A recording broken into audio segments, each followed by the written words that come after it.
Olá, seja bem-vindo. Nos dias 13 e 14 de setembro, professores, técnicos administrativos e estudantes participam da consulta eleitoral para a escolha do novo reitor e vice-reitor da Universidade Federal de Uberlândia, gestão 2016-2020. Caso necessário, o segundo turno será nos dias 21 e 22 de setembro. Para ajudar o eleitorado acadêmico na análise dos planos de gestão de cada candidato e conhecer melhor as suas propostas, o UFA no Plural apresenta uma série de entrevistas especiais com todos os candidatos a reitor e a vice-reitor da universidade. Bem, os nossos convidados de hoje são o professor Elvésio Dames de Oliveira Cunha, professor da Faculdade de Direito desde 2008 e em 2014 assumiu o cargo de diretor da unidade acadêmica. Elvésio concorre pela chapa Diversidade com a candidata a vice-reitora Vânia Aparecida Martins Bernardes. Ela que é professora da Faculdade de Ciências Integradas do Pontal desde 2008. Bom, muito obrigado pela presença de vocês. Nós que agradecemos o convite. Bem, antes de começar com as perguntas, eu só quero lembrar que o UFA no Plural tem 30 minutos, que é interessante que vocês sejam objetivos nas respostas, né? Para que assim a gente aproveite melhor o tempo e consiga esclarecer aí as possíveis dúvidas, né, dos eleitores. Bom, a primeira pergunta, candidato, não é segredo para ninguém, né, é sobre segurança pública. Não é segredo para ninguém que as universidades públicas enfrentam problemas de segurança, né? Os crimes vão desde furtos, roubos, uso de drogas, até abusos sexuais e estupros. Qual que é a proposta de vocês para melhorar, né, e garantir a segurança dessa comunidade acadêmica aqui na UFA? Bom, em relação à segurança, nós entendemos que o ponto de partida para que a gente possa efetivamente atenuar e reduzir ao máximo esses problemas que a universidade vem enfrentando é a questão da construção de uma política de segurança institucional. Quando a gente fala dessa política de segurança institucional, a gente entende que é uma política que deve ser construída da forma mais democrática possível, com a ampla participação do corpo docente, técnico administrativo, discente, mas também por todos aqueles que de alguma forma estão aqui dentro da universidade, trabalhando, então também os terceirizados e os fundacionais. A gente entende que todas essas pessoas elas precisam ser consultadas para a gente poder trabalhar nessa questão dessa política. E algumas medidas emergenciais a gente entende que podem ser tomadas desde o princípio da gestão. Uma delas é a questão do monitoramento eletrônico. Então, quer dizer, hoje nós não temos um monitoramento eletrônico, nós temos câmeras que são instaladas na universidade, mas em virtude das construções e outras questões que foram ocorrendo aí ao longo do tempo, esse monitoramento ele não acontece de forma integrada, então alguns lugares funcionam, outros lugares não funcionam. A gente entende que o monitoramento através de câmeras, ele tem que acontecer em toda a universidade de uma forma efetiva.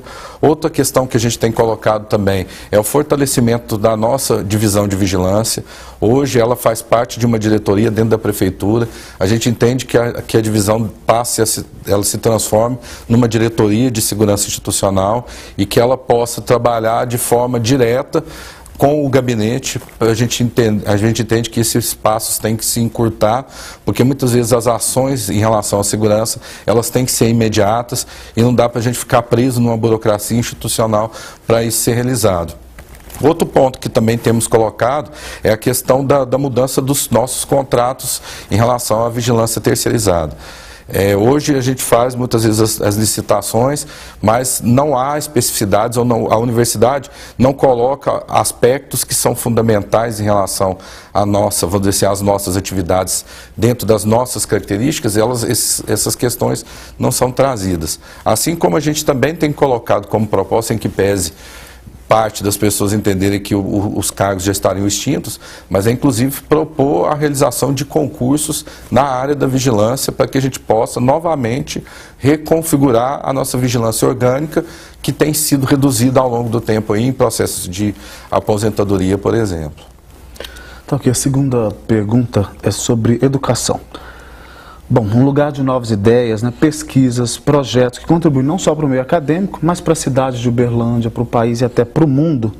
Esse trabalho, às vezes, ele pode ser aí prejudicado por conta da falta de dinheiro, esbarra na falta de dinheiro.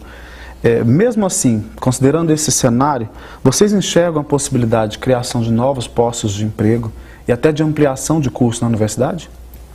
Nós temos sempre que trabalhar com uma perspectiva de crescimento. A gente entende, por exemplo, principalmente em relação à questão dos técnicos administrativos, é uma questão ainda muito deficitária em vários locais da universidade. Então a gente entende que a nossa atuação junto à reitoria, como administradores, é trabalhar também dentro do Ministério da Educação, Ministério do Planejamento, na Andifes, para que os postos de trabalho, principalmente ligados à questão técnica administrativa, também possam ser atendidas, mas também em relação ao corpo docente. Nós temos muitos cursos que começaram recentemente e esses cursos precisam complementar ou completar a sua carga de professores, né, vou dizer, o seu número de professores necessários para que haja um funcionamento, vamos dizer assim, regular e que não haja uma sobrecarga de aulas e de atividades em relação aos professores que hoje já têm atuado em relação a eles. Em relação à questão de criação de novos cursos, a gente entende que o primeiro passo, inicialmente, é o quê? É o de efetivamente a gente consolidar aquilo que a gente já tem hoje. Não que na nossa perspectiva essa criação de cursos não possa acontecer, mas é fundamental que a gente faça essa consolidação. A consolidação dos cursos que estão nos campi fora de sede, a consolidação nesses cursos novos que foram criados nos últimos 5 anos dentro da universidade. Então é evidente que a gente tem uma intenção, sim, de contratar, temos uma intenção de expandir, mas sempre da melhor forma possível, dentro daquilo que, vamos dizer assim, que as condições econômicas do país também nos permitem. A gente não pode também chegar e prometer que nós vamos expandir, criar vários cursos, sem ter as condições econômicas no momento para que isso possa ocorrer. Certo, a terceira pergunta sobre transparência pública. O que será, na verdade, implantado? Qual que é o posicionamento de vocês com relação a isso? Isso, inclusive, é um dos nossos princípios. Quando a gente constrói, nosso grupo construiu a Carta-Programa, um dos princípios basilares, vamos dizer assim, que nortearam todas as propostas da nossa gestão, é justamente a questão da transparência. A gente entende que nós ainda estamos, a universidade ainda está engatinhando na questão da transparência. O nosso portal de transparência ele ainda possui pouquíssimas informações. Nós entendemos que os processos, por exemplo, de delimitação de orçamento, no caso das unidades acadêmicas, esse é um pouco mais aberto, porque hoje, inclusive, existe a discussão de uma matriz orçamentária, mas você tem uma outra parte, que é a maior parte do orçamento da universidade, essa parte ela não é discutida com a comunidade. A comunidade ela não tem clareza de como esse dinheiro ele é distribuído. Então, quer dizer, quais são as ações que são determinadas, o que se prioriza, nada disso fica muito claro dentro da instituição. E também a própria questão das informações que são colocadas no portal. Nós entendemos que os processos de compra da universidade têm que ser colocados no portal da transparência. Nós entendemos que os procedimentos que tramitam nas unidades acadêmicas também tem que ser colocados. Então, eu posso, por exemplo, ter um professor que está pedindo lá uma progressão, muitas vezes o professor não tem a menor noção de como que está o processo dele, a tramitação dele. Então, a gente entende que todos esses procedimentos, tudo isso, todas as atividades que a universidade realiza, tem que estar presentes no portal da transparência. Inclusive a própria questão das fundações, que a gente entende hoje que as nossas fundações, elas são fundamentais, mas elas também precisam ter mecanismos mais claros de transparência em relação à sua distribuição de recursos e tudo mais. Certo. Quais são as políticas de acessibilidade e sustentabilidade, né, que vocês pretendem implantar caso vocês sejam eleitos? A nossa chapa diversidade, ela tem como princípio, né, utilizar a universidade como um instrumento de emancipação social para a diversidade. E as questões centrais são acessibilidade e sustentabilidade, na UFO como um todo. Daí propomos o quê? Reestruturar a universidade, né, a política de acessibilidade junto ao CEPAI, que é o Centro de Estudo, Ensino, Pesquisa e Atendimento em Educação Especial. Uma outra proposta consiste em quê? Em efetivar uma política de acessibilidade para os servidores, para os discentes com deficiência. Também nós ainda apresentamos na nossa carta proposta uma política para o desenvolvimento sustentável das fazendas, ampliar as questões também voltadas para a coleta de lixo, né, seletiva de lixo, a questão da educação ambiental. Então, são propostas que estão voltadas para essas duas questões. Bom, tá ok. Sobre assistência estudantil, né, ações afirmativas, medidas de apoio, bolsas, subsídios, o que vocês pensam, principalmente para os alunos carentes? Bom, nós entendemos que a assistência estudantil ela é fundamental. O ponto de partida é a consolidação da Pró-Reitoria, que foi recentemente criada no Conselho Universitário. Então, a gente entende que essa Pró-Reitoria hoje ela vai ter um papel fundamental nessas ações. E aí, a partir, vamos dizer assim, da Pró-Reitoria, a gente tem colocado algumas coisas que a gente entende que são importantes. Um dos pontos que a gente coloca, por exemplo, é que a própria comunidade da universidade como um todo, ela possa, inclusive, escolher o pró-reitor ou a pró-reitora de assistência estudantil. Porque a gente entende o quê? Que é uma pró-reitoria que está diretamente ligada à questão do estudante e nada mais justo que os estudantes possam participar efetivamente dessa questão. Então, inclusive, a administração, nós como candidatos, nós entendemos que, ainda que seja um cargo de confiança, a gente entende que esse cargo de confiança deve ser um cargo de confiança da comunidade. E aí, a partir da consolidação da pró-reitoria, do processo de escolha, algumas políticas a gente tem colocado como importantes. Por exemplo, a questão da ampliação, de buscar fontes de recursos para ampliar a assistência estudantil, a gente reestruturar os nossos projetos que são realizados, tanto junto à Prograde, a Proex e a própria EP, em relação à questão do incentivo de pesquisa, de extensão, de ensino em relação a programas que possam, vamos dizer assim, capacitar cada vez mais os nossos estudantes. A questão também da ampliação e a melhor distribuição das bolsas, levando em consideração também as especificidades dos campi fora de sede. Então, a gente entende que hoje, por exemplo, a distribuição acaba acontecendo, pega-se os números brutos de estudantes e aí faz-se a distribuição entre os campi. Nós entendemos que não pode ser esse modelo, a gente entende que a gente tem que olhar melhor essas especificidades que cada um dos campi tem para poder fazer uma melhor distribuição. Políticas de permanência em relação aos nossos estudantes que ingressam através do sistema de ações afirmativas. Nós temos a política de ingresso, mas nós não temos claramente as políticas de permanência. Então, a nossa proposta é ampliação em relação a isso, o melhor atendimento também em relação aos nossos estudantes que tenham filhos, que a gente possa dar uma melhor condição de apoio a eles. Inclusive, uma das propostas que a gente tem, mesmo com as dificuldades de recurso, é criar uma creche que possa estar auxiliando os nossos estudantes nesse caso. A questão dos restaurantes universitários, que os restaurantes universitários esses se expandam nos campos que ainda não tem, Monte Camelo, Patos, mas também que amplie seu horário de funcionamento, que possa atender os nossos estudantes aqui, inclusive aos finais de semana, porque a gente entende que isso também são políticas que podem melhorar as condições dos nossos acadêmicos. A moradia estudantil, então a gente tem a proposta de inicialmente consolidar a questão da moradia aqui em Uberlândia, reestruturar inclusive a forma, o regimento atual da nossa moradia e a partir daí, dentro da disponibilidade orçamentária, construir nos campi fora de sede a moradia também, porque a gente entende que isso é fundamental. Ok. Professor, qual que deve ser o papel das fundações de apoio à UF para vocês? Bom, como a gente já comentou anteriormente, as fundações, elas têm um papel muito importante dentro da universidade. Então, hoje nós contamos com 4 fundações. Essas 4 fundações, elas apoiam diferentes atividades que a universidade exerce. E aí nós temos um olhar específico para aquelas que hoje passam por maiores dificuldades financeiras, que é no caso da fundação da FAEPO e da FAO. Mas deixando bem claro que, inclusive, nós estamos aqui dentro da própria Fundação Rádio e TV Universitária, então a gente entende que é importante a gente estar consolidando.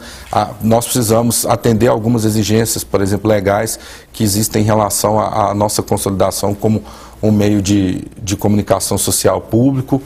E também, no caso especificamente da Fundap, sempre a gente está investindo, mantendo recursos para que possa ampliar, vamos dizer assim, a nossa produção e esse aumento de produção que é realizado através das fundações, da Fundap. Também atender a questão da FAEPO e tudo mais, agora de alimentação e outras questões, o restaurante universitário, mas especificamente em relação à FAEPO, nós entendemos que é necessário uma reestruturação administrativa dela. Nós defendemos a fundação, nós entendemos que a fundação ela é importantíssima para o funcionamento da universidade, especificamente para o Hospital de Clínicas. Então, o que a gente entende é que tem que mudar esse modelo de gestão. Disse que hoje entra uma quantidade menor de recursos, a gente não questiona isso. Mas o que a gente coloca é por que a FAEPO, nas últimas gestões, ela tem fechado num processo de endividamento que em 2008 é mais ou menos de 7 milhões, e olha que nós estamos num momento econômico muito favorável do país, e mesmo assim fechamos em débito, e hoje a gente tem um processo de endividamento quase 10 vezes maior do que isso dentro da fundação. Então a gente entende que a questão não é só a quantidade de recursos que entram menos, né? Os recursos continuam entrando. Pode ser que seja numa quantidade menor, ninguém questiona isso. Mas o que a gente entende é que tem que mudar os processos de gestão desses recursos. A gente tem que aproveitar o máximo possível aquilo que chega para a universidade e que chega para as fundações para administrar. A mesma coisa em relação à FAO. Quer dizer, a gente tem que mudar, por exemplo, os processos de prestação de contas das fundações, o que a gente propõe, porque hoje ele se dá de forma anual, o que a gente propõe, inclusive num caminho de transparência, é que se modifique esse processo de prestação de contas para um processo trimestral, para que haja mais celeridade e mais possibilidades, vamos dizer assim, de ajustar as finanças dessas fundações. Então, o nosso entendimento é que elas são muito importantes e a gente faz a defesa delas dentro da universidade. A gente já continua a nossa conversa. UFA no Plural vai para o intervalo e volta em instantes. Continue com a gente.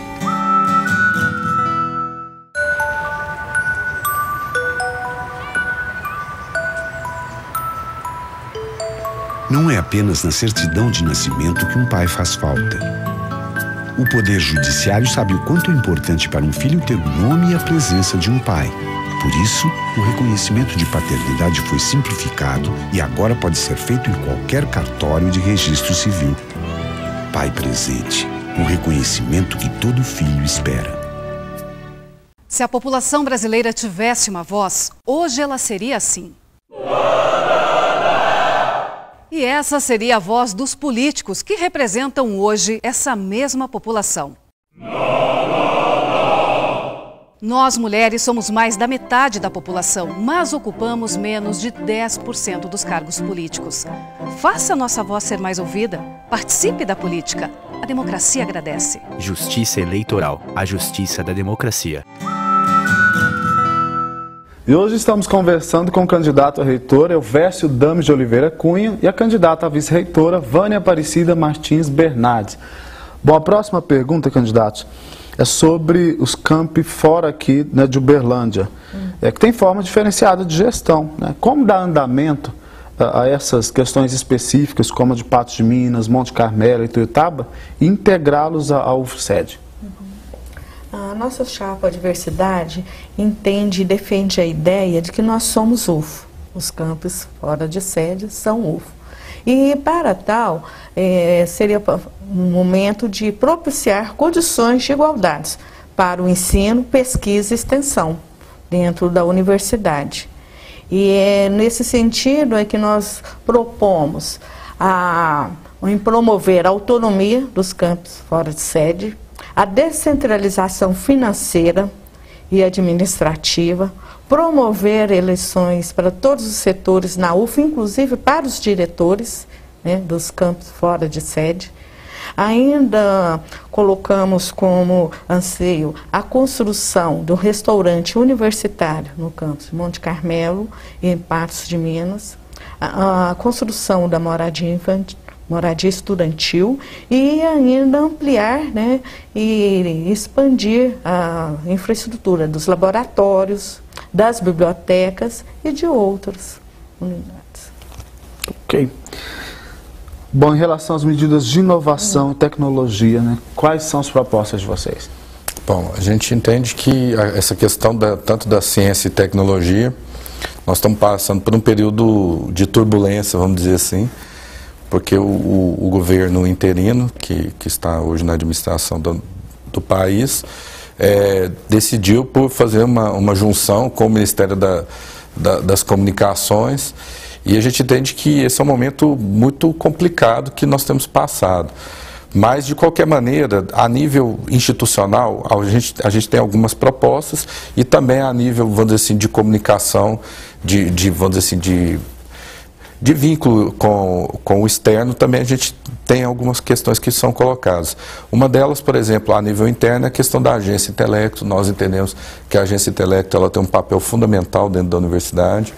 Nossa intenção é cada vez mais estar fortalecendo a agência no sentido de quê? De colocação de recursos, quer dizer, direcionamento de recursos para as atividades que a agência Intelecto desenvolve no âmbito da universidade. Ao mesmo tempo, dentro das nossas limitações de servidores, também está ampliando o quadro de funcionários da agência. Então, isso é um pouco das medidas que a gente também tem visualizado. Agora, sob o ponto de vista externo, o que a gente entende é o quê? Que para que a gente possa dar continuidade e fortalecer cada vez mais a nossa pesquisa e inovação dentro da universidade, nós vamos ter que buscar alternativas. Nós vamos ter que buscar alternativas no sentido de que de buscar parcerias com entidades da administração pública indireta, então empresas públicas, sociedades de economia mista, parcerias no sentido de busca também de editais para que possa haver investimento, editais tanto a nível nacional, quer dizer, que são promovidos no nosso país, mas também que venham do exterior, parcerias com outras universidades para que a gente possa aumentar cada vez mais o nosso intercâmbio de pesquisadores, tanto docentes quanto discentes e técnicos administrativos. Então a gente entende que algumas questões, essas questões podem ser colocadas. E atuar de forma permanente junto ao Ministério da Educação, junto ao Ministério da Ciência, Tecnologia, Inovação e Comunicação, também para cada vez mais ampliar esse recurso. Houve uma promessa em relação ao ministro que assumiu, de que vai manter, mesmo fazendo a junção, a gente vai fazer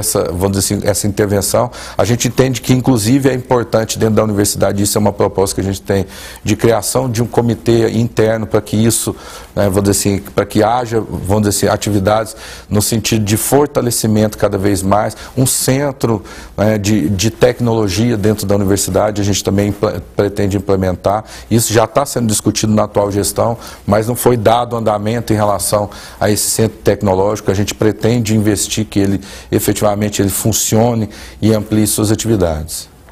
Vamos falar de saúde agora. Sobre o Hospital de Clínicas da UFO, qual a proposta de vocês, uma vez que existem vários problemas, dívidas são superiores aos ganhos, E o hospital é fundamental não só para a comunidade acadêmica, mas para a comunidade local, regional.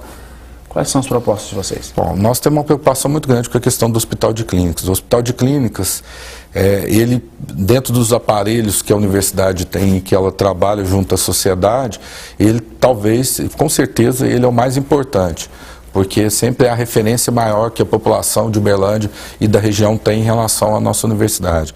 Então, o que a gente entende é que precisa haver mudanças no seu processo de gestão. É a mesma coisa que a gente colocou, por exemplo, em relação à FAEPO. Existe uma dificuldade orçamentária? A gente entende que existe, mas os recursos continuam chegando e muitas vezes chegam em uma quantidade considerável, e ainda que falte o recurso total necessário, nós entendemos que a gente pode mudar as formas de administrar, quer dizer, buscar outros mecanismos de governança, de administração, para que a gente atenue o desperdício de dinheiro, de compra de equipamentos, de compra de insumos que são necessários para o hospital e que muitas vezes são comprados de uma forma não, vamos dizer assim, não dentro daquela que é esperada ou que atenda às necessidades do hospital. A gente entende que o hospital é um espaço fundamental de formação dos nossos estudantes, de um espaço de pesquisa. Então a gente entende que, por exemplo, a situação que hoje o hospital vive, ela é muito danosa para a formação dos nossos médicos residentes. Por quê? Porque a partir do momento que suspende as cirurgias eletivas, você dificulta o processo de aprendizado. Então, o fortalecimento do Hospital de Clínicas, para nós, é algo que é de suma importância dentro da universidade.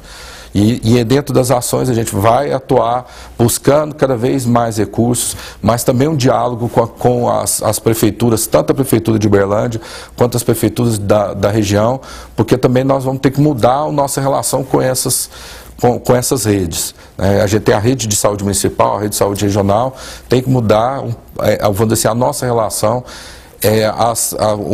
os municípios, de uma forma geral, eles também têm que apresentar uma contribuição maior em relação ao hospital de clínicas. Nós vamos ter que mudar esses processos, a relação com o Estado de Minas Gerais também, na ampliação da atuação do Estado, assumindo sua responsabilidade. Então, algumas questões a gente tem colocado aí como fundamentais para essa questão do saneamento e vamos dizer assim, da reativação do hospital. Até porque também a gente acaba, muitas vezes, quem está de fora vê o hospital construindo, né, expandindo, sendo que ele não consegue nem manter a estrutura que hoje ele tem. Então, esse modelo de administração do hospital tem que se modificar. Qual é o posicionamento de vocês com relação ao EBSER como gestora do HC? Bom, nós inclusive, isso está na nossa carta programa, nós somos contratos à adesão da universidade à EBSER. A EBSER, ela foi criada através de uma medida realizada pelo ex-presidente Lula no final do seu segundo mandato, e a gente entende que ela foi criada com a finalidade de atender, se tornar a grande gestora dos hospitais universitários do país. Nós entendemos que hoje, com o modelo, por exemplo, que nós temos, e que muitas instituições tinham, que era da questão das fundações de apoio, cada hospital estando vinculado a uma fundação de apoio, já existe uma dificuldade enorme de administração de cada um desses hospitais. A gente entende que uma única entidade, ela não tem capacidade de fazer isso, principalmente pela questão dos recursos que hoje têm sido investidos e têm sido colocados na EBSER. Então a gente entende que a EBSER não atende esse modelo, ela não tem a capacidade. Ao mesmo tempo, nós dentro da universidade, nós temos um contrato de pré-adesão que foi assinado, e que a gente entende que esse contrato de pré-adesão foi assinado sem uma discussão efetiva com a comunidade, e só não se efetivou esse contrato passou de ser de pré-adesão para se tornar efetivamente uma administradora por causa da confusão patrimonial que existe entre a fundação e a universidade, porque a EBSER ela quer ficar com aquilo que existe de ativo, mas ela não assume o passivo, e aí a grande questão é quem vai assumir esse passivo que a fundação tem hoje, quer dizer, a própria universidade é que vai fazer isso. Outro ponto que a gente entende em relação à EBSER é que a EBSER, por exemplo, hoje tramita uma ação de inconstitucionalidade em relação a ela. A Procuradoria-Geral da República propôs uma ação. Então a gente ainda corre o risco de aderir à EBSER e lá na frente o Supremo Tribunal Federal entender que a EBSER é inconstitucional, a sua formação, a sua Constituição, e aí nós ainda vamos ter que buscar um outro modelo de gestão para o hospital, sendo que a gente já tem esse modelo. Então o que a gente já colocou antes, nós somos favoráveis à FAEP, nós somos favoráveis vamos dizer assim, a reestruturação administrativa dela, nós somos contrários a qualquer tipo de demissão, porque a gente entende que também migrar para a EBSER vai impactar na demissão dos funcionários que a FAEP tem hoje, e também em relação especificamente à FAEP, nós somos contrários à transformação dela em organização social. A gente entende que a FAEP ela tem que continuar sendo administrada com a relação absoluta com a universidade, e não a sua terceirização, seja através de organização social, seja através da EBSER. Ok, só para encerrar nossas perguntas de hoje, em cenários de crise, de falta de dinheiro, né, como promover melhorias, buscar recursos e verbas onde e como, se os cortes existem, né, estão aí? Bom, nós entendemos que esse cenário, o ponto de partida é a gente conseguir trabalhar melhor com aquilo que a gente tem. O que a gente entende é que existem dificuldades de transferência de recursos, cada vez esses recursos vão acontecer a redução deles. Na semana passada foi publicado uma reportagem, uma notícia de que o Ministério vai fazer um corte no orçamento bem grande do Ministério da Educação em relação às universidades. Então a gente entende que o ponto de partida é melhorar a nossa administração dos recursos que a gente já tem recebido.